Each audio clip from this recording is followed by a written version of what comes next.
Welcome. I'm Glenn Anderson with the Olympia Fellowship of Reconciliation. This TV series explores a variety of issues that relate to peace, social justice, and nonviolent social change. This month, we'll focus on immigration. That's a topic that's in the news a lot, and it's a topic that a lot of people are discussing. But unlike most of the news coverage and general conversation going on around us, this TV program will explore immigration from perspectives that are well-informed and humane. We have two guests with a lot of expertise, and they'll share their information and insights with us.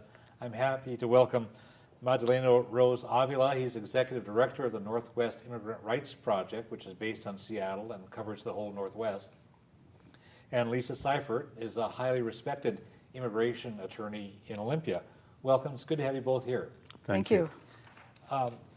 Why do you think immigration is so much in the news these days? Well, I think part of the issue is that it's become a political item. Immigration has always been an issue, but because of recent actions that have been taken by Congress to pass legislation, it's brought it to the forefront of people, and the reactions of the community have kept it alive in terms of the debate that we have to have around this issue. On May 1st and the days around there, all across the nation, including here in Washington State, we had a day without immigrants. And could you tell us what that event was? Well, it was basically marches that went on around the country. They were the third of a series of marches that community groups organized. In our community in Seattle, it was El Comité Pro Amnistía y Justicia Social that was the lead organizer that organized it.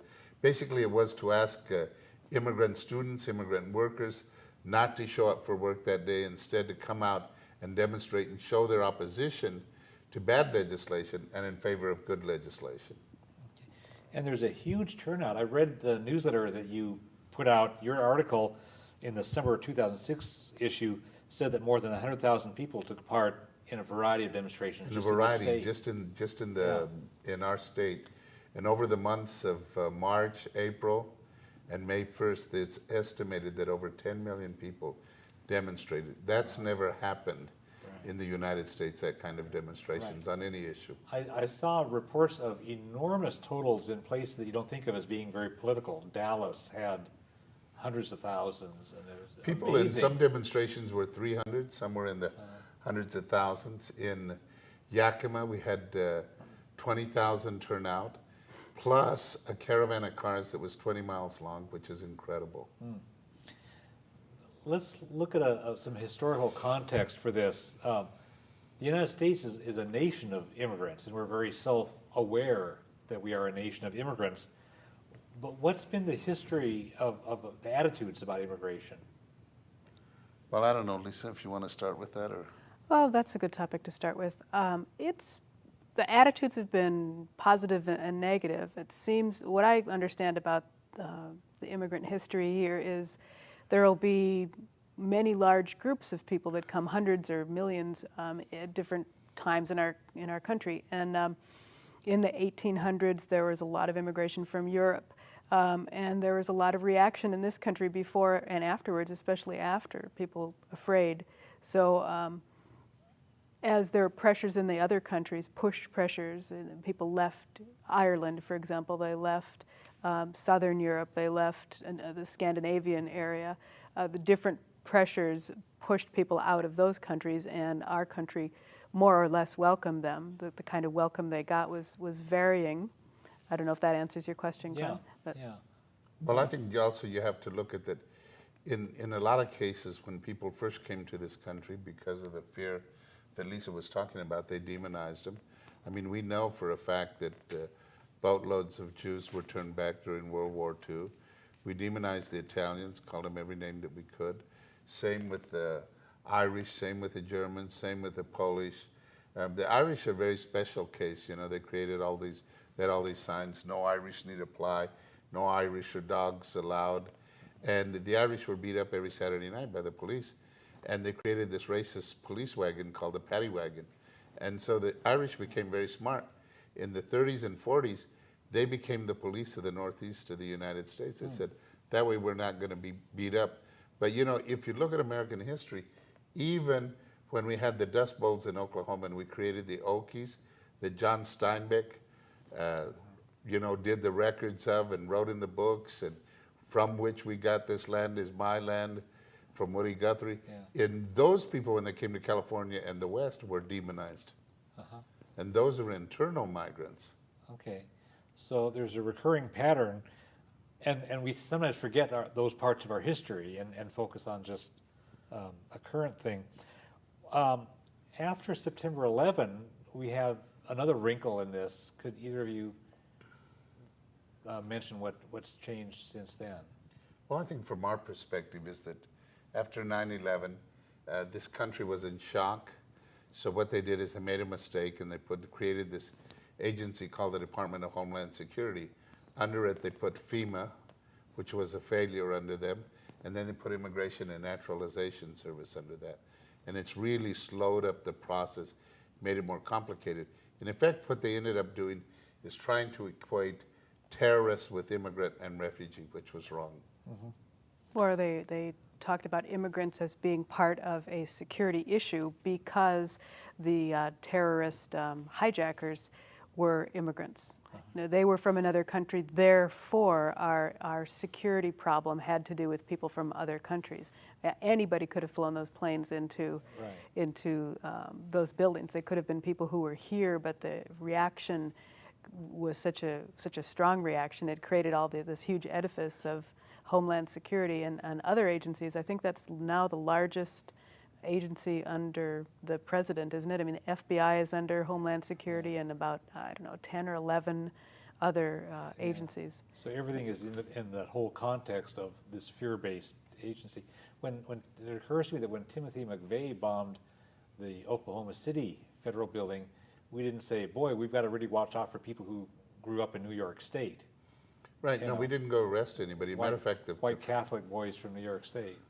Plus people who had been veterans and had fought in the war. Yeah. We didn't target them. We didn't target pickups.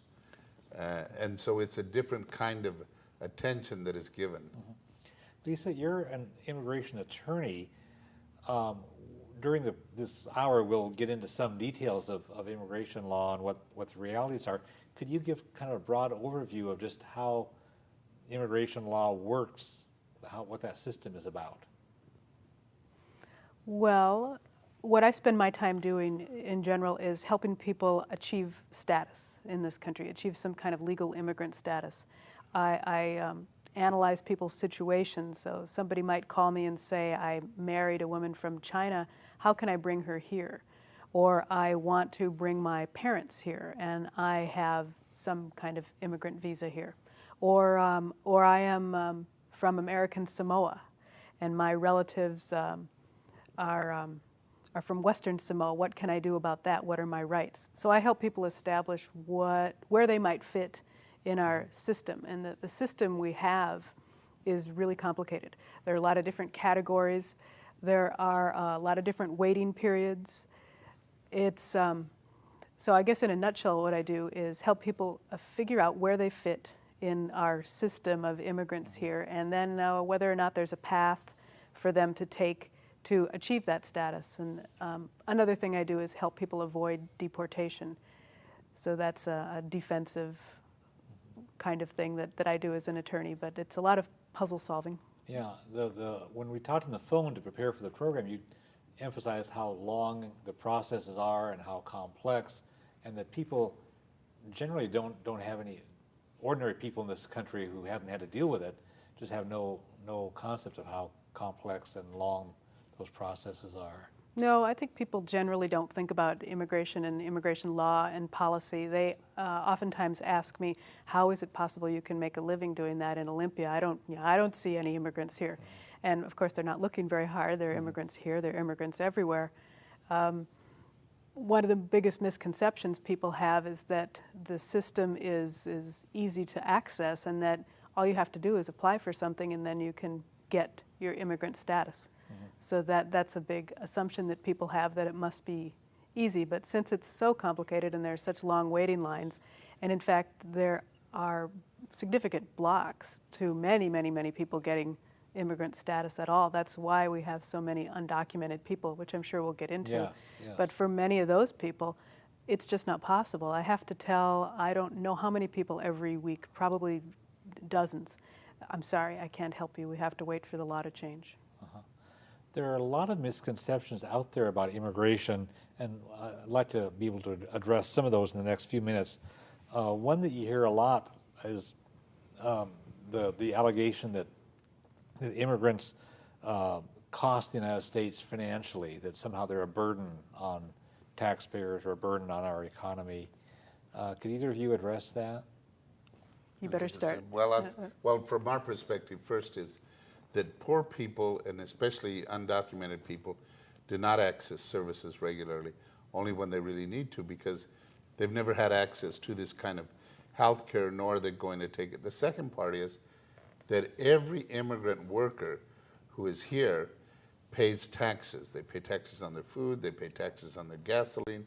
They fill out forms, and their employers take out money for taxes.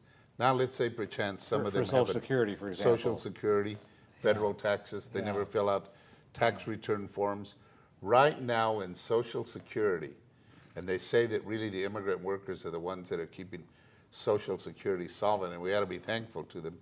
There's about $13 billion in Social Security funds that they don't know what state to send them to, because they don't match up to a Social Security number that really exists. So if somebody, if I'm here and I don't have documentation, and I get a job and I use somebody else's Social Security, Or you create a number. or create a number, then money is taken out at that percentage rate for Social Security. Right. But I'm not around. I'm not who the number says I am.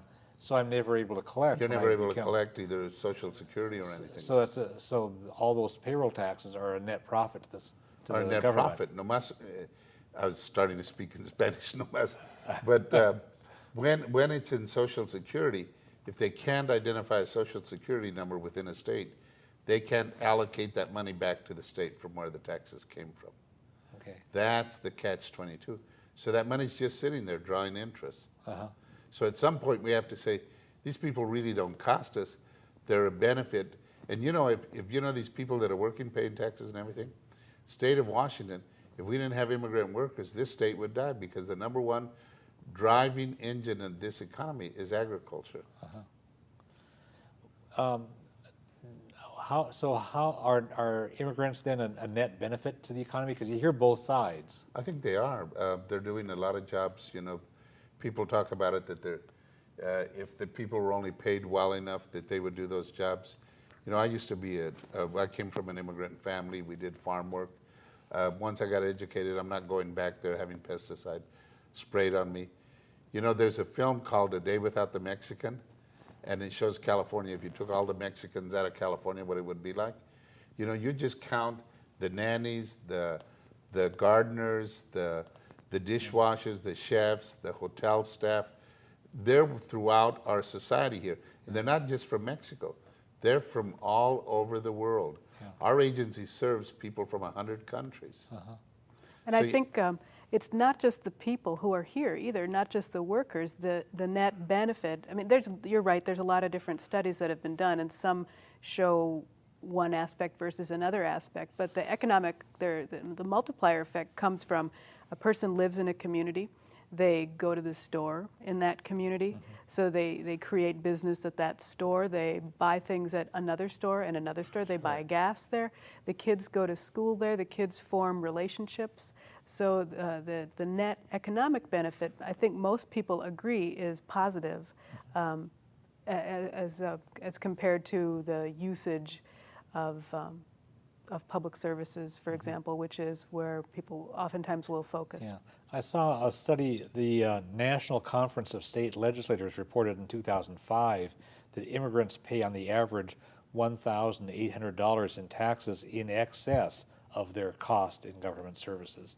And that came out in an article that I saw earlier this year. All of the study shows that they really don't cost people, but what people say is, here's people, and what we were talking about earlier is that people say, what about when immigrants go to the emergency room? Well, the people who go to the emergency room is anybody who doesn't have a health insurance, and that's the majority of Americans. Yeah, so that's not an immigrant issue, that's a problem with our healthcare system that has 45 million people with no health coverage. Right, and then the other thing that they don't talk about immigrants work hard, 2 or 3 jobs. People say, why did they come to this country? My parents didn't come to go to Disneyland. They didn't come on vacation. They came to work. And all of these workers, they spend about 50% of their money here in the communities. The other 50% they send back home. And if they were not doing that, you would have more people coming to this country. The Philippines, Mexico, Central America, Eritrea, all of the countries that they come from are supported by the money that people send in remittances. So let's look at that issue of the jobs and wages, because you also hear that they depress the wages because it's low-wage jobs and they depress wages. Could you address the issue of wages? I can talk about that for a second. I see a lot of employers that come to see me also. The employers, say oyster growers or tree farmers, will come in with their number 1 and their number 2 guy. And the employer has realized that there is some problem with this person's status. They did not know it to begin with. They offered a job to this person and they offered the same wage that they pay anybody else. Let's say it's $12 or $17 an hour. This is their valued employee, their foreman. So I don't think that it's true that employers or businesses are trying to pay less wages to any particular sector of people. They're trying to get who they can get, and they have to offer whatever the competitive wage is. So I guess I would disagree. I think that the wage is what it's going to be for that job. And if the job is taking care of chickens, that's a pretty terrible job. I have a few clients that's what they do. They help raise chickens, and that's a messy, dirty, awful job, and you have to do it about 24 hours a day. And so in that particular farm I'm thinking of, the workers that I know of have all been immigrants who have become legal, so they're not necessarily always undocumented. But so I guess I'd say I don't see it myself. What happens where wages are affected is that a lot of the good paying jobs are sent overseas. I mean, people really want the outsourcing of jobs. You see jobs, anytime you ask for information for whether it's for Microsoft or your phone company or something, you're going to India or places. I've gone to Costa Rica to have service done. A lot of manufacturing jobs have gone overseas. So those jobs, which were good jobs, are not here anymore. And those are the jobs that we really want to compete for. And then when you talk about Congress did not pass a minimum wage. We've been at the same minimum wage for years. Yeah, it's been stagnant at the federal level. And so if we want to look at why wages are depressed, it's Congress, but Congress raises their own wages, right? Yeah. What they should do is tie the wages of the American worker to the raises. Every time Congress gets a raise, workers should get the same percentage. That'd be fair. Yeah, that's pretty fair. Then you don't have suppression of wages. Yeah. Let's see, we talked about the taxes. Let's talk about something that you deal with, which is gaining status. You've mentioned this. People seem to have the mistaken notion that it's easy to get legal status. It's easy to apply to come here and get a job. Can you address the realities of people who might want to come here to take a job? Sure. You can't just come here. I mean, our visa system, our immigration system is pretty closed. A person can come here from another country. We'll pick England, let's say. They can come here as a visitor, but you can't work. I mean, so if a person from England wants to come here, they have to figure out a way to understand what the system is, fit themselves in the system, If our immigration You mean system... find some kind of a category under Some which kind of you a category, can right. I was just arrive. going to talk about that. The immigration system's generally divided up into the employment side based on jobs and employers and the family side.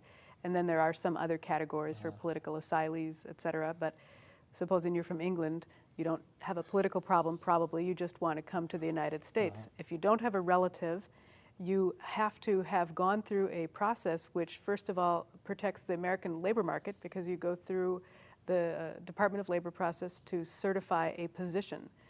After you do that, which could take 5 or 6 months, you might be waiting 5 or 6 years to get that job, for a visa to be available for you. And if you think about what the real world is like, no employer is going to put up with that Yeah. ever. They're not So- going to hold a job for you They're for not 5 going to hold a years. job for 5 years. Yeah. No. Certain people who are highly skilled or highly educated might fit in a category where a visa is available more readily.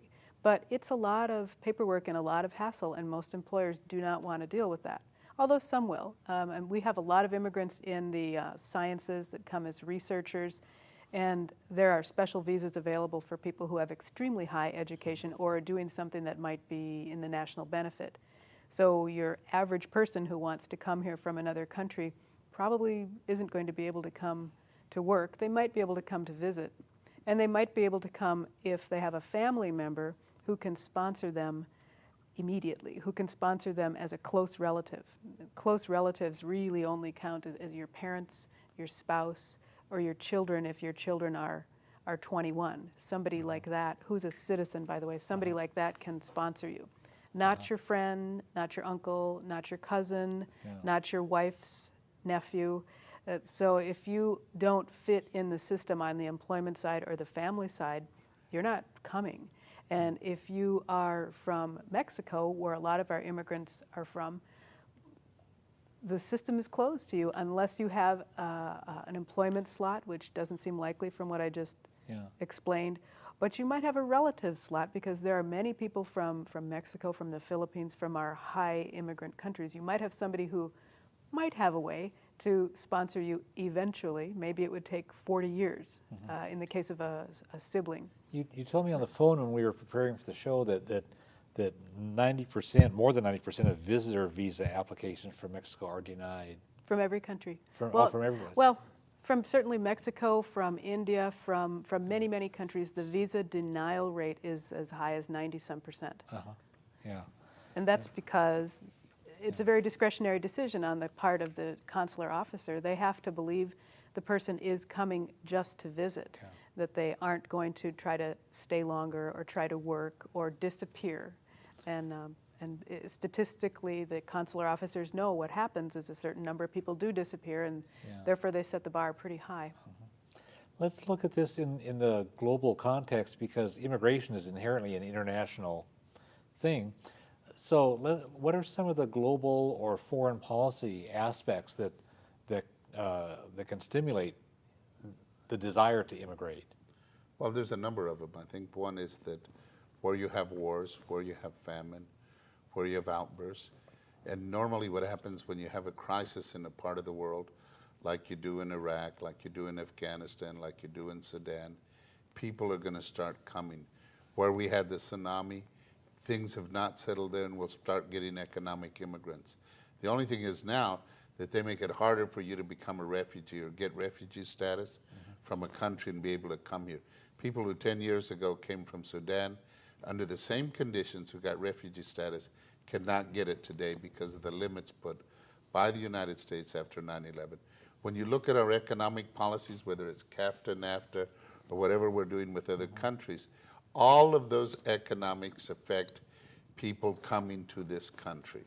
And so what we have to say is when you look at the global community, what is happening that's making mass numbers of people move?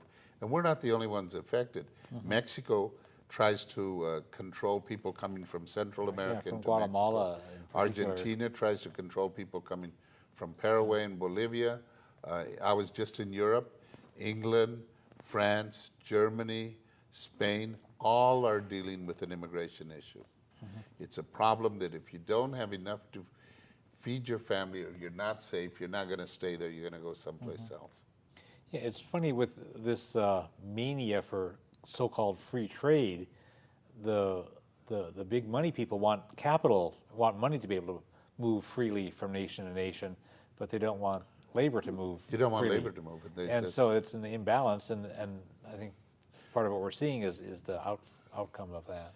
And I think what's interesting, if you travel Europe and you have that one passport that you can go through for all Europe, and you have the one money that you're able to cross, and you don't have this big issue with borders between part of the people who are a part of the European common market. It's really a model for other people. And I think what we have to do is we have to face, where do we put our investments? You know, people were earning a good job in Latin America, in some parts of Asia, they would not come to the United States. It's better to stay in your own community. If my parents could have made a living and fed us in Mexico, we would have stayed in Mexico.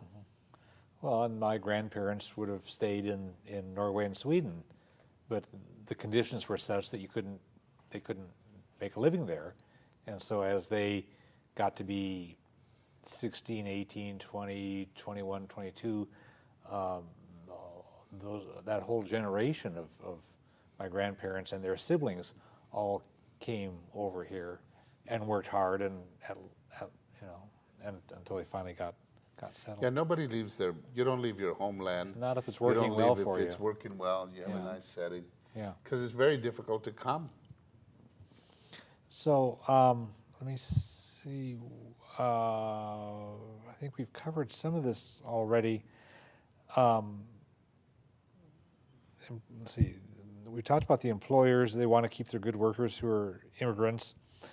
You know what's interesting now, that if you see one of the things that has happened in the last since 9/11 is they've really toughened the laws and the arrest and the detention of immigrants and refugees. But at the same time, there's been less enforcement of the employer sanctions. That's one thing that seems to be a disparity, and I think both of you had mentioned, and that was a concern of mine also, that the enforcement angle is all at the individual level. Well, since the Bush administration has come in, enforcement has gone down about 80% on employers. So if you're going to enforce on the worker level, then you also have to look at the employer, right? But the reality is that we have industries that are depending on a certain group of workers to come in and do that. Now, what we want is the workers to be able to come and have full protection and have good wages and on-the-job protection, because a lot of immigrant workers, whether you're in a meatpacking plant or wherever, they're put in jobs where you have high industrial injury rates. And so we want to have protection for those people.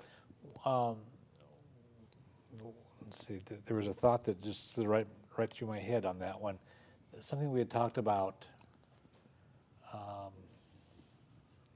It's gone Well, now. the employer sanctions or regulating employers and how they deal with immigrants is a really important part of what kind of change we have to have here. And I think we were eventually going to talk about what kind of reform we need. And the system doesn't work so well if we have 12 million people or more that are undocumented and are here working. It's like an underclass, right? Right. But if we're going to have a serious immigration reform program, one of the things that has to change is that employers have to know who they can hire, and then they have to be held accountable for hiring people who are, in fact, authorized. Right. And so that is one point. You know, another point is the people who are here already working should have a chance to come out of the shadows and become legalized. Right. I know what the point was when you were talking, both of you talking about the employers.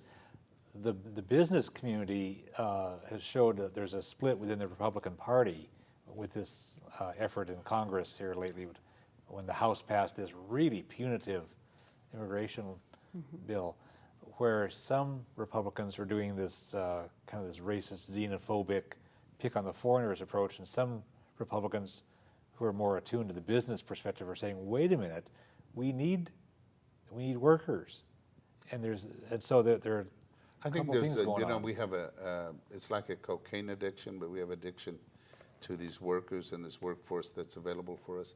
So I think, the employers have to be accountable, if everybody else is going to be held accountable. But at the same time, what they're making with this immigration system and this documentation of everybody is they're trying to make immigration officers out of everybody. So who was an Yeah. employer going to say, this is a valid birth certificate, this is a valid social security number, puts an onus that shouldn't be on there. And that's what they want to do to everybody, whether you're a hospital, social service provider, and we're not prepared to do that. Yeah, that was in the House legislation that was passed where social workers are criminally liable if they help somebody who doesn't have documentation. Or attorneys too. I would have. There you go. I would have been a felon for, Yeah. or and you too, in your organization for helping anybody that might be undocumented. Yeah, really Yeah, and you do, amazing. and you start out, with just innocently helping, and at one point it was even the churches, but then the religious community came out. I should say one thing about church groups. Over the years, and we have a sanctuary case in Chicago where a woman is held up in a church, and they're trying to protect her from deportation.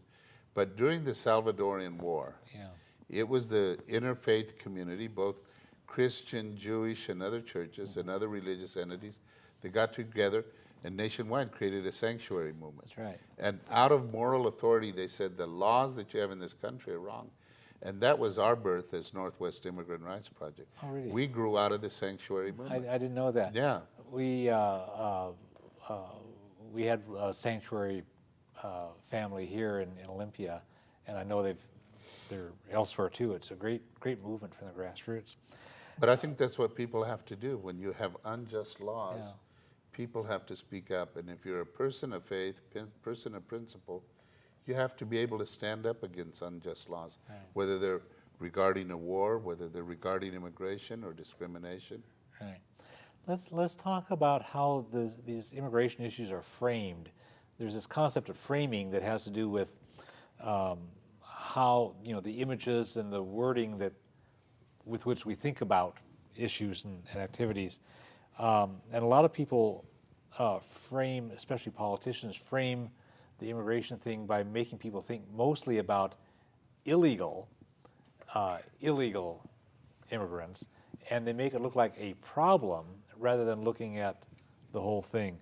Well, I think where we come out on the issue is just, the way our bumper sticker says is immigrant rights are human rights. Right. It's a very, very basic right that everybody has, and that this is what we ought to be talking about. Because, when they start talking about people who are illegal, the only two illegal aliens that I've ever run into were Superman and E.T. And, everybody loved them. Nobody went and said, Superman, where's your papers? Or E.T., where you are. So we create, by just using illegal alien, it's sort of like a bad term. Yeah. And so that's why we say they're undocumented. They're undocumented workers. Yeah. They're human beings. You have to find neutral language when you talk about issues. And there's another thing where it gets framed in terms of border security, and that makes it sound like it's a threat from the outside.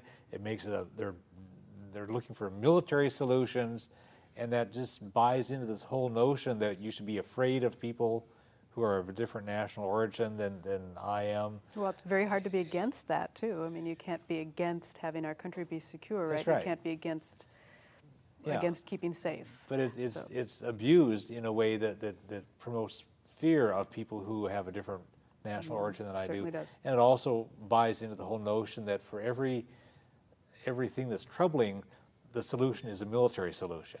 And we see so much of that in this country. That bothers me as well. It's a hate thing, and what Lisa talked about earlier is that when you talk about the security issue, the people who flew the planes into the buildings, they all had legal visas. Yeah. They were not undocumented. They did. I say, how many of them came from Mexico? They came from Saudi Arabia. We never attacked Saudi Arabia. The other thing is that you have to understand is that while they have all this wall and security over there on the southern border, there's nothing on the Canadian border. So if people wanted to walk across, or I hear every day people just walking across the Canadian border, there's nobody monitoring it. And so the security issue is a false security. It's interesting. I'm reading this novel at home about during the time of the German era and when the brown shirts and the Nazis were coming up. Same kind of hate and hysteria that was being brought up about gypsies and Jews and gays and other during that period. Same kind of language. And people would say, something's wrong with society, then you got to find a scapegoat, even though it's a wrong scapegoat. We have another image in our society that we think of ourselves as a melting pot. And I know when I was a kid, that was always reinforced as this is what we should aspire to be, as a melting pot. And I think people have a different sense now. Could either of you address? Have you melted? Well, I guess I am pretty melted. I mean, myself, I'm in terms of my own background, I'm German, I'm French, I'm Irish, I'm English. So yeah, I mean, maybe I look like somebody who's melted. You're a little bit less melted. I'm a little probably. less melted, but I think one of the things we were talking about, Glenn, is the new growing population in the United States is other, which are Other. people that are of mixed marriages. Like my son and daughter are both, two different ethnicities, sort of a blend and however they want to identify themselves. But, I don't think we all have to look and act the same or be the same. I believe in people should celebrate whatever culture or language they want to do. I think more, it's like a buffet line. You go through and you say, yeah, I want a little bit of this. I don't think we have to put all the food in a blender, mix it up, and then comes out like some paste and we eat it and we say we're happy with it. Yeah. I like the differences. I like to have a distinct Chinese meal. I like to have a distinct Italian meal. I like to, if I'm going to eat Ludwig's, I want to know that that's what I'm eating. I don't want to put it in a burrito, It's a difference. And I think we ought to celebrate the differences.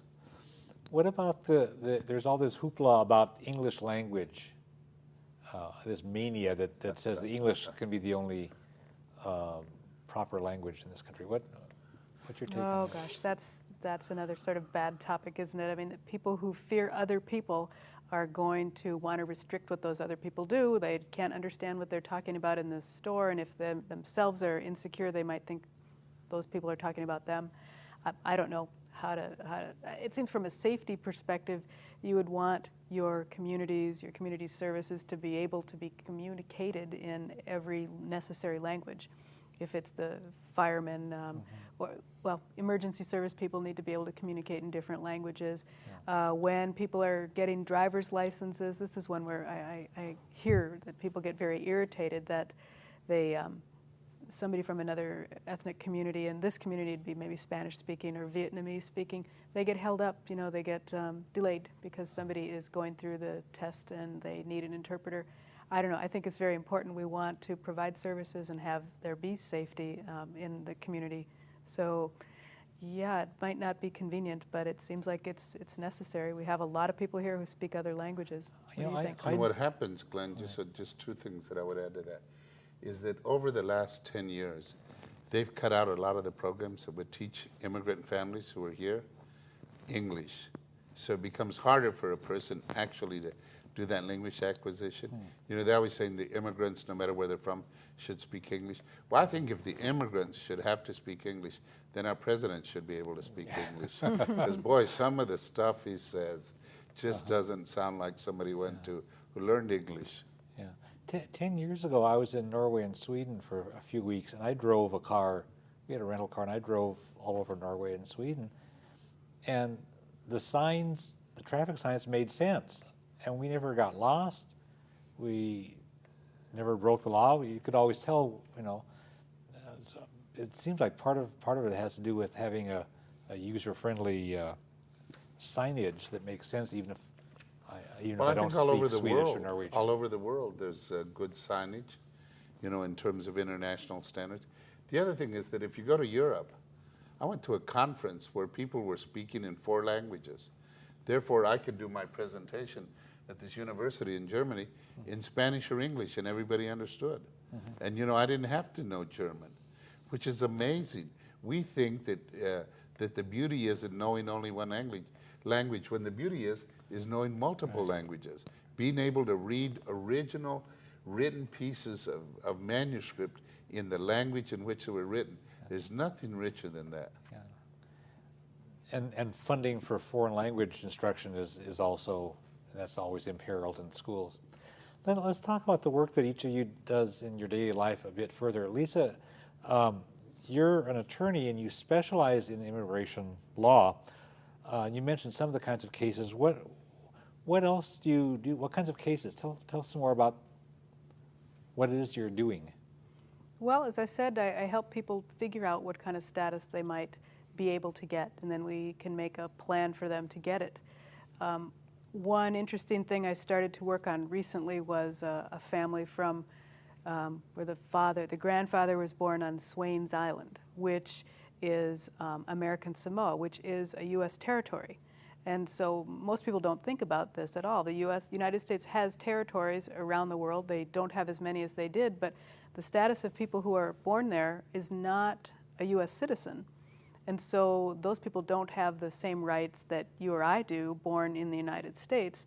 What does that mean? I mean, it means it's more difficult to migrate your family somewhere else because you can't just bring them here as you could if you were a citizen. So that's pretty interesting. We get to read a little bit about history, too. A lot of what I do is puzzle solving. I might have to figure out when a law changed that would beneficially affect or not so beneficially affect someone.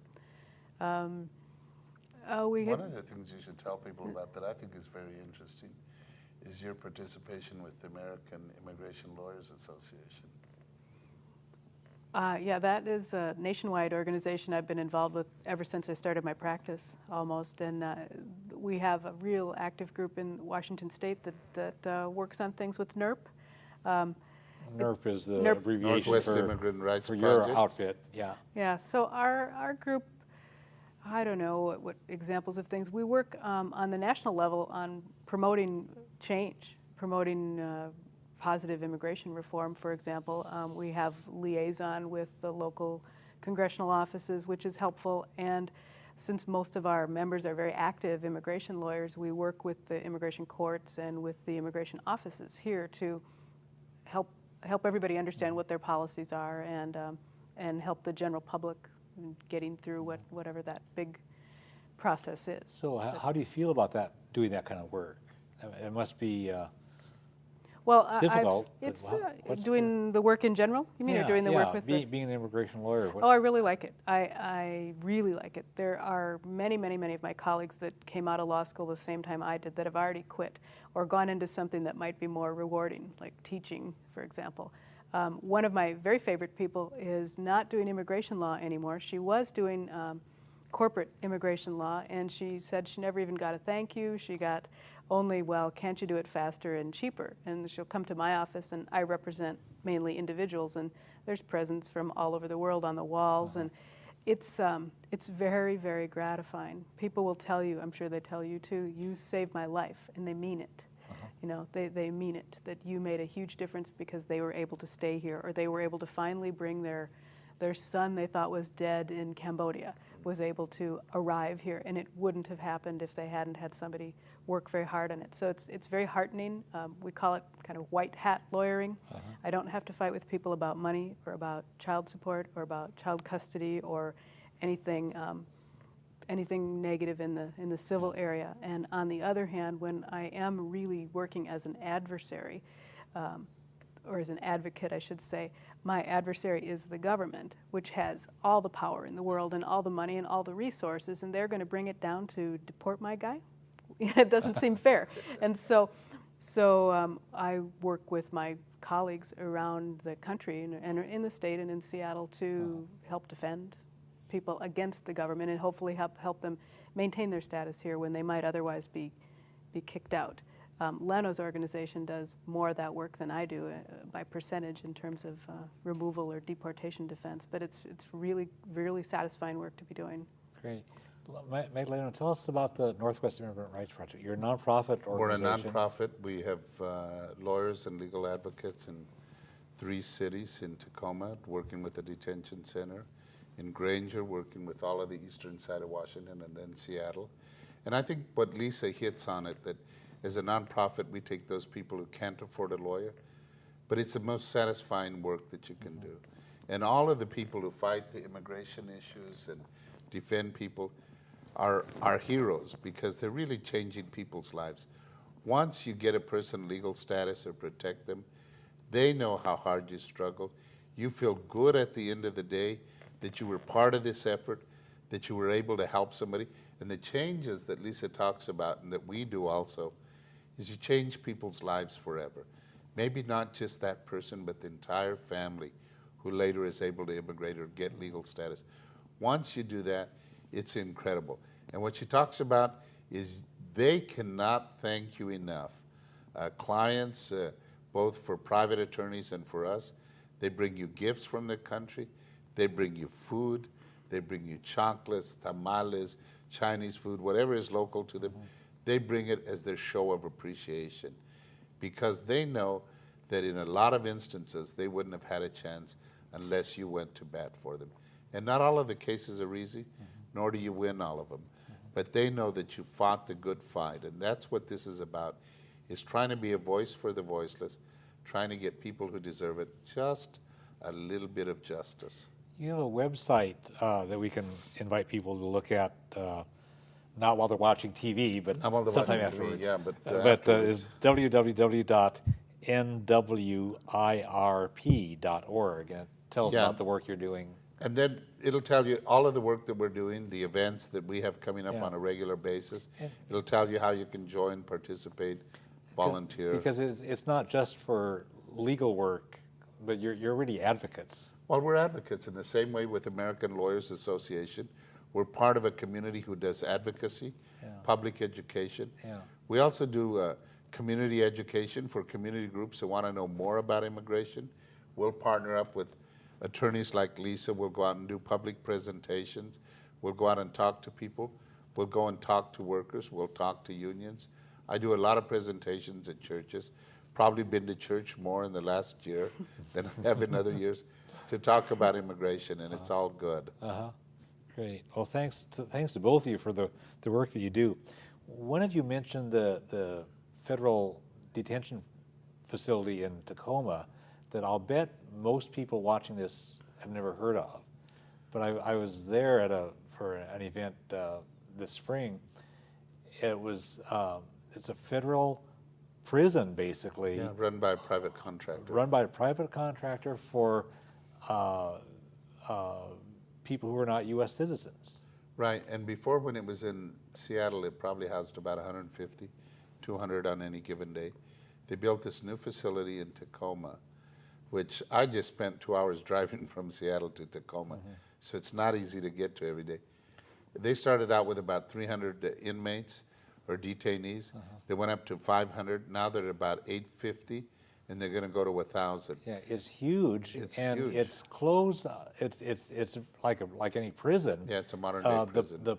The public doesn't know what goes on in there, but from what I've heard from people who know the inside, people really are denied due process in all kinds of ways. People are not getting justice. People are not being able to communicate in their language with people who have any Well, it's really affinity for difficult, them. and that's why there's groups who do a court watch to see the discrepancies that happen. We do an orientation for everybody who's in the detention facility, telling them what the rights are, but there are more cases that need attorneys than we can find pro bono attorneys or ourselves represent, because you're processing hundreds of people each month through that facility. And it's difficult to get attorneys from Seattle to go into Tacoma to do this kind of important work. And so, and it's frustrating for the courts because where they funded policing and detention, they've not funded the courts at the same level. So it's a frustration of the system. I'm concerned that it's built on a toxic waste area. I have It is. Tacoma friends who say that it's just a heavily polluted, toxic area, and so they put this prison on it and hold foreigners there. Well, Yeah, nobody really did the kind of environmental evaluations that you can, because it's, who cares about detainees? Right, they're making a lot of money. As Leno said, it's private Private contractors that run it. They get paid for every detainee who's there. Yeah. They're expanding and expanding and expanding. And as our policies are going more toward detention, of course, that seems like a good thing, right? A lot of people make money. It's a pretty cold place. It's one of those razor wire across the top places. You only see a small part of it when you drive up to and you can't even park near the building anymore. But yeah, it's a pretty awful place. Yeah, I want to focus on moving toward the kinds of legislation that you'd like to see. The House of Representatives passed some that federal bill that was just all enforcement and punitive and would criminalize the work that you're doing. You're looking for a positive alternative that would be comprehensive is the word that's out there. And when we talked on the phone to prepare for the program, you spoke up on behalf of comprehensive. Sure. Well, you know who's in reform. favor of that is the president.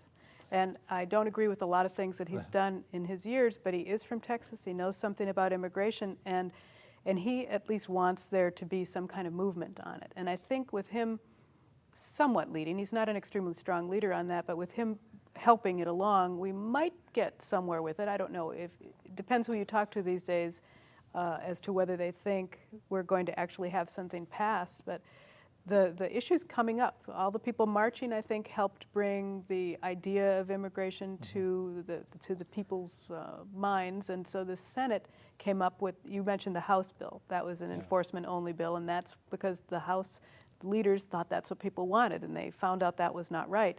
The Senate's now come up with dozens of alternatives, and there are, depending on when you ask, there are some more or less in the lead. And those bills which we favor are bills that would legalize the people who are here, people who haven't committed crimes, of course. People who are here already working would give them an opportunity to become legal, which they don't have now. That it would, of course, I shouldn't say of course, but that it would deal seriously with the border, that we would know who's coming and who's not, because now we're not serious about that. We allow people to come in. We deport lots of people, but we allow lots more to come in, and it's because our economy wants that to happen, and the government is complicit.